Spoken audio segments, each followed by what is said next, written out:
Da sala de banquetes do Reino da Babilônia, pastor Mark Phelan apresentará algumas lições para ajudar-nos a não cometer o maior erro da vida.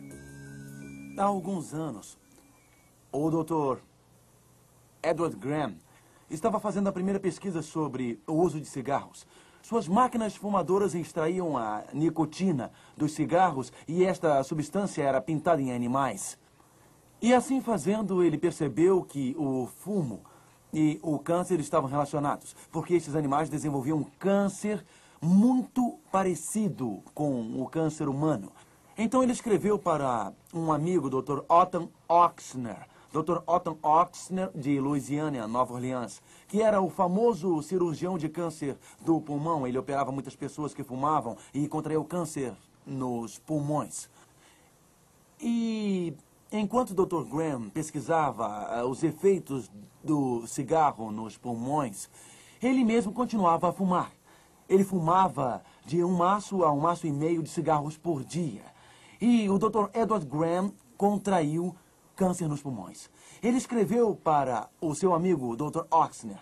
E o Dr. Oxner disse que foi a carta mais triste que ele já havia recebido.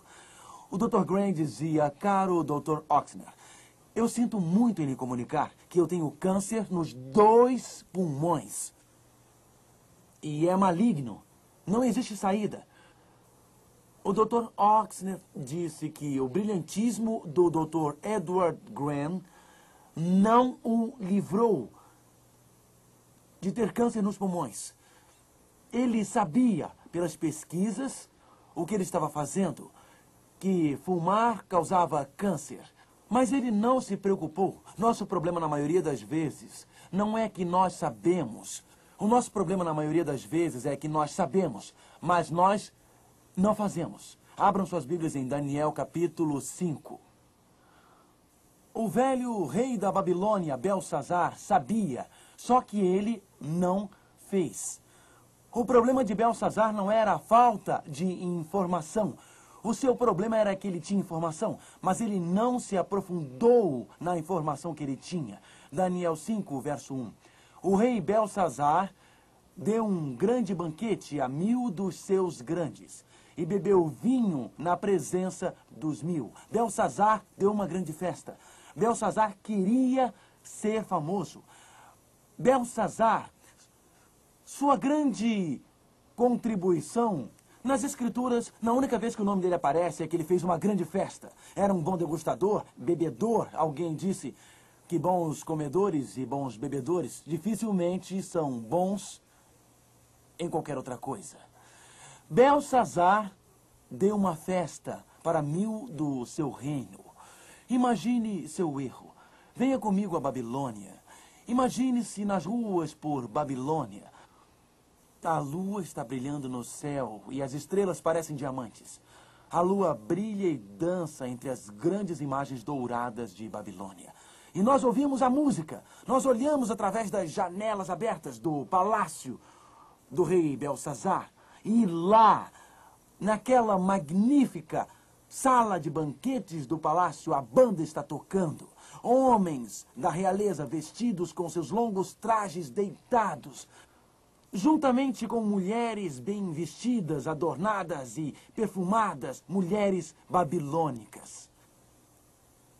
A mente deles estava saturada. Eles estiveram bebendo e bebendo e bebendo, e eles estavam meio embriagados no meio daquela grande orgia que rolava no salão de festas. Era uma festa para embriagar-se. A música estava tocando, o vinho era abundante no meio desta grande confusão de risadas sarcásticas pelo efeito da grande embriaguez. Belsazar grita e ele desafia: tragam-me as taças. Peguem suas Bíblias e abram lá em Daniel capítulo 5. Daniel capítulo 5 e verso 2. Belsazar está bêbado. A sua mente está muito confusa. Ele não está pensando claramente. Sua consciência está dividida. Daniel 5, verso 2.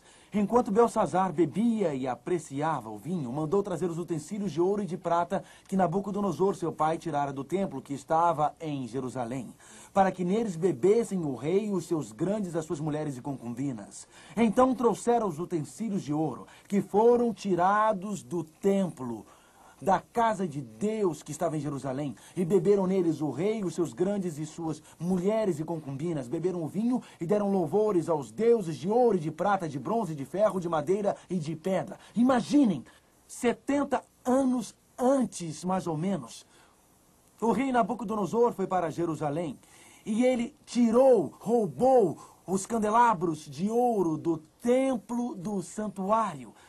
Ele roubou os utensílios dourados usados para o serviço do Senhor e no seu estado de embriaguez, Beltesazar diz, busquem os candelabros e tragam-me os utensílios dourados. E naqueles lindos utensílios sagrados do santuário, construído por Moisés na terra, aquele santuário que parecia uma tenda, onde eles louvavam e adoravam a Deus, naquele templo que foi construído por Salomão.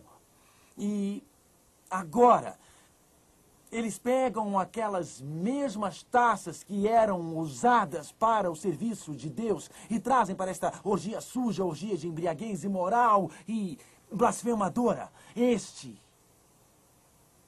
foi o último desafio de Beltesazar. Porque existe uma linha que Deus desenhou na areia. Existe um limite onde Deus diz, você pode ir até no seu desafio, você pode ir até aqui na sua rebelião, você pode ir até aqui na sua desobediência, mas não mais longe. E Deus fez isso naquele dia. E as Escrituras dizem, verso 5, no mesmo instante, apareceram os dedos de mão de homem, e escreviam defronte do candeeiro na caiadura da parede do palácio real. E o rei via os dedos que estavam escrevendo. Então se mudou o semblante do rei e os seus pensamentos o turbaram. As juntas dos seus lombos se relaxaram e os seus joelhos batiam um no outro. No meio daquela festa, no meio daquelas risadas sarcásticas, no meio daquela orgia descontrolada e louca, no meio daquela confusão de grandes embriagados, a mão de Deus escreveu na parede, com letras de fogo, estranhas e misteriosas palavras. A Bíblia diz que o semblante do rei mudou. Ele ficou branco, como um fantasma. Ele se perturbou muito. Sua mente voltou à realidade e ele tinha uma forte dor de cabeça. Seu estômago revirou. Ele precisava de algum medicamento. E seus joelhos tremiam. Consegue pensar nisto?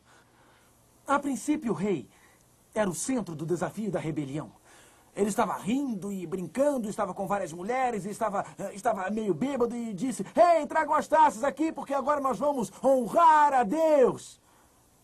E bem no meio do desafio, uma mão aparece escrevendo na parede e ele não pode entender aquelas palavras misteriosas. E o seu semblante mudou e ele estava todo branco, seu estômago estava queimando. Sua cabeça estava doendo, suas mãos estavam tremendo e seus joelhos estavam batendo um no outro. Vejam, os joelhos batendo, o estômago doendo e dor de cabeça. E bem aqui, imediatamente, ele faz o que Nabucodonosor fez antes dele em duas ocasiões diferentes. Notem, verso 7. Verso 7. Aqui lemos sobre os joelhos batendo, a forte